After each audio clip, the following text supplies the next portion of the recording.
তসলিমা নাসরিন গেছে যেই পথে, নারী কমিশন যাবে সেই পথে। দেশের জনগণ আইলো রে আইলো নারী কমিশন, দেশের জনগণ আইলো রে আইলো নারী কমিশন। চেনা যায় না নারী পুরুষ ইসলামেরই দুশমন, চেনা যায় না নারী পুরুষ ইসলামেরই দুশমন। আল্লাহর কোরআনের সঙ্গে যুদ্ধে অবতীর্ণ হবেন না। যদি আমরা আল্লাহর কোরআনের দুশমনকে মোকাবেলা করে ছাড়বো ইনশাআল্লাহ।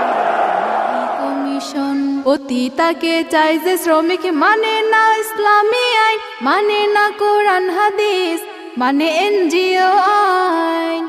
পতিতাকে চাই যে শ্রমিক মানে না ইসলামী আইন, মানে না কোরআন হাদিস, মানে এনজিও আইন। এনজিওদের ফাঁদে পইরা হারায়ও না তোমার ইমান, এনজিওদের ফাঁদে পইরা হারায়ও না তোমার ইমান। অনতি বিলম্বে বিতর্কিত নারী কমিশনের সমস্ত প্রস্তাব বাতিল করলেই হবে না। যে নারী নামের হিজড়াগুলোই দুঃসাহস করেছে, গ্রেফতার করে তাদেরকে আইনের আওতায় আনতে হবে। এরা হলো শাহবাগী আওয়ামী লীগের দালাল, এনজিওর দালাল এরা, মানে না হালাল হারাম। এরা হলো শাহবাগী আওয়ামী লীগের দালাল, এনজিওর দালাল এরা, মানে না হালাল হারাম। এনজিওদের ফাঁদে পইরা হারায়ও না তোমার ইমান, এনজিওদের ফাঁদে পইরা হারায়ও না তোমার ইমান।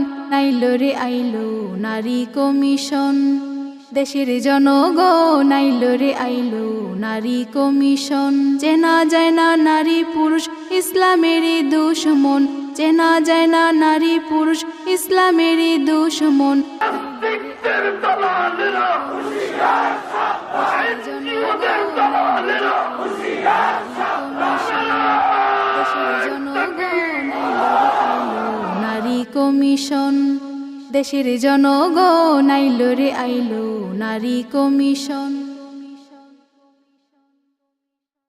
তসলিমা নাসরিন গেছে যেই পথে, নারী কমিশন যাবে সেই পথে। দেশের জনগণ আইলো রে আইলো নারী কমিশন, দেশের জনগণ আইলো রে আইলো নারী কমিশন। চেনা যায় না নারী পুরুষ ইসলামেরই দুশমন, চেনা যায় না নারী পুরুষ ইসলামেরই দুশমন। আল্লাহর কোরআনের সঙ্গে যুদ্ধে অবতীর্ণ হবেন না। যদি আমরা আল্লাহর কোরআনের দুশমনকে মোকাবেলা করে ছাড়বো ইনশাআল্লাহ। কমিশন পতিতাকে চাই যে শ্রমিক মানে না ইসলামী